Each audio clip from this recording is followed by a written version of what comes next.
So today we're going to be extending probabilities again, but this time we're going to be extending to sampling distributions. Wish to maybe explain it in a very simple method. It's basically having some sort of distribution based on many samples. And again, the best way to illustrate that is via an example. Let's suppose I work for the ATO and my job is to investigate irregularities in tax returns. And let's suppose I know the population proportion of irregularities of tax returns is to be about 25%. But let's say I take a sample of, let's say, a random sample of 50 tax returns. What do you think the proportion of irregularities would be? Well, would it be close to 25% or equal to 25%? Or it could even be a little bit higher than 25%. The point is, different samples may give you different estimates of the population proportion. So for example, let's say I take a random sample of 50 tax returns and it may give me, let's say, 10% to show irregularities.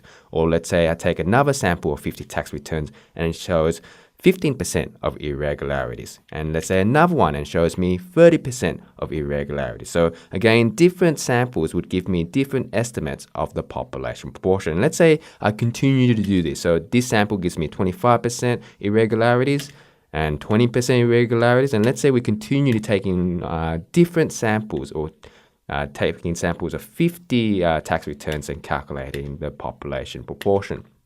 And so eventually, if we keep on doing this, you may note that it does start to begin to look like some sort of bell-shaped curve.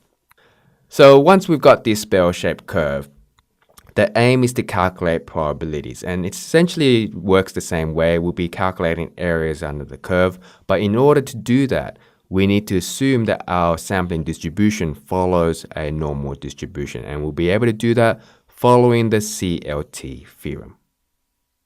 So why sampling distribution is another topic in addition to our previous topics on normal distribution. It's really just an extension of that previous topic. So the steps are pretty much the same. We're still finding areas under the curve using the Z-table. However, the only difference is that Z-score formula. So now we've got the inclusion of N. So generally what I like to say regarding those two topics that we just explored, if you understand topic 5, regarding normal distributions, then you should really, you've got topic 6 really in your pocket already as well. And that's it. I'll see you guys next time.